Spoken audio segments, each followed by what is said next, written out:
He's on vacation. The guy, he is literally on vacation. He comes back, makes a 20-minute speech. He goes back on vacation, comes back and makes a speech about COVID because he thinks it's going to go away. What's happening in Afghanistan is one of the worst military disasters in American history, and it's going to have ramifications for decades to come, just like the disaster in Vietnam did. It is going to have huge effects on us, on our allies, on our enemies. It is a genuine problem. And listen, let me be honest with you. I am perfectly capable of taking pleasure in the failures of my political opponents, and I absolutely love making fun of the left because they're idiots, they're fools, and they're mean, and they're bullies, and I love making fun of them, and I love laughing at them. But I really cannot take any joy, obviously, in this because this is affecting all of us. Joe Biden is a venal, small-minded, low-intelligence, empty-hearted cynic, and he has been his entire life. And he's now entered his dotage, and he is well into decline, but he was never a genius. Barack Obama, when he would start talking, used to pass notes around saying, "Kill me now."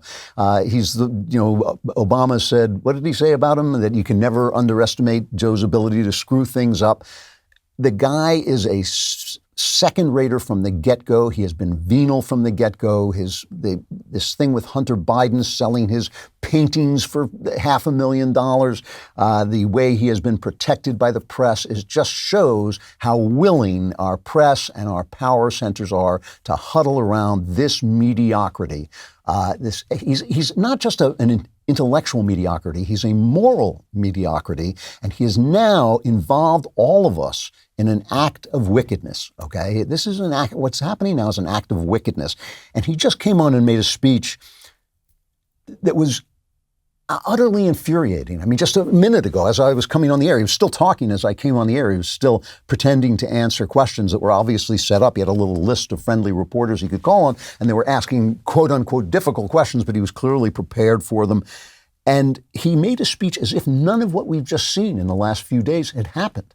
He said, we're gonna get those people out, and no American is gonna be left behind, and we're gonna, get rid of our dear friends, the Afghanis who worked so hard with us. We wouldn't leave them behind. This is after days of absolute panic and destruction and chaos, things happening, pictures coming over that I haven't really seen since Vietnam, but really just absolutely horrifying scenes of chaos and death and rumors that we've heard about. We haven't seen some of the things that, of course, the Taliban is doing and will continue to do to people who worked with us when we were over there, and to women and girls who now, remember, these girls, we were there for 20 years, so these girls have been in school. They weren't raised under the Taliban, and now they're going to face Sharia law. So, just about one of the ugliest things of this happening, forget about the ramifications for a minute, we'll get back to those, has been the cynicism and dishonesty of Joe Biden and anybody who protects him. A lot of times we get angry at the Republicans because we'll say, the Republicans didn't stand behind Trump. But at least the Republicans, it makes it harder to get things done. But at least they will come up and say, I don't like what Trump is doing. I don't like what our leader is doing. Nobody really is coming out against Biden. A few people have made a very pale statements that this maybe isn't the optimal way to do things. But just look for a minute at the cynicism and the dishonesty of this guy. This is what Joe Biden told us before any of this happened. I think this is in July. This is cut 14. Do you see any parallels between this withdrawal and what happened in Vietnam, with some people feeling... None whatsoever. Zero. What you had entire brigades breaking through the gates of our embassy. 6, if I'm not mistaken. The Taliban is not the North Vietnamese army. They're not remotely comparable in terms of capability. There's going to be no circumstance where you see people being lifted off the roof of a embassy of the United States from Afghanistan. It is not at all comparable. So then we had, I'm laughing, but I'm not laughing because it's funny. I mean, I'm laughing because it's so horrific. That we then had Afghanis clinging to the wheels, the landing gear of these transport planes and falling to their deaths as they desperately tried to get out, because they had closed Bagram Air Force Base and they were trying to leave out of Kabul airport. And now, so that's what he told us before it happened. And now with George Stephanopoulos, they put out an interview. They cut out the parts of the interview where he was babbling, incomprehensibly. But they put out this interview, and here's Biden with George Stephanopoulos saying this. The idea that somehow there's a way to have gotten out without chaos ensuing, I don't know how that happens. I don't know how that happened. So for you, that was always priced into the decision? Yes. So as a district attorney, a prosecutor would say, is he lying now or was he lying before, right? Was he lying when he said, oh, there's not going to be chaos. You're not going to see Saigon. They're not going to see anything like that. Taliban's not the army.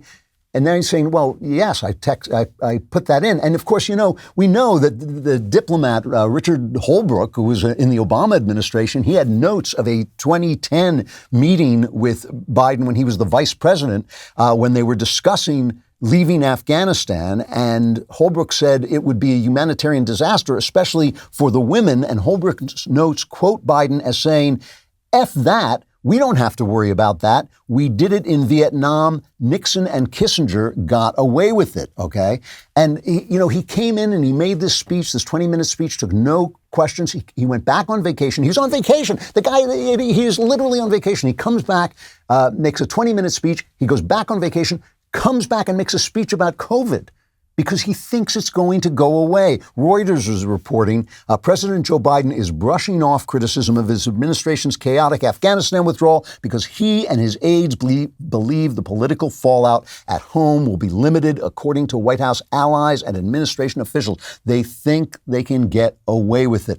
And the uncaring, the fact that he's indifferent to what's happening, these little girls being raped, people being killed, the people who are supposed to be being our allies trapped, thousands of Americans still trapped behind enemy lines. He said in his speech today that no American was having trouble getting out. There are people who are reporters on the ground are saying people with American passports cannot get out. They are handing the passports over to the officials. They still cannot get out. That's what reporters on the ground are saying. And then he had this other exchange with Stephanopoulos, just absolutely amazing. Stephanopoulos brought up the fact that there were people falling off the landing gear of these transport planes. Here's Biden's response. We've all seen the pictures. We've seen those hundreds of people packed into a C-17. We've seen Afghans falling. That was 4 days ago, 5 days ago. What did you think when you first saw those pictures? What I thought was we have to gain control of this. We have to move this more quickly. We have to move in a way in which we can take control of that airport. And we did. So you don't think this could have been handled, this actually could have been handled better in any way? No mistakes? No. It was 4 days ago. First of all, it was 2 days ago when they were having that conversation. But what if it was 10 years ago? And what if it was 2 years ago? What difference does it make?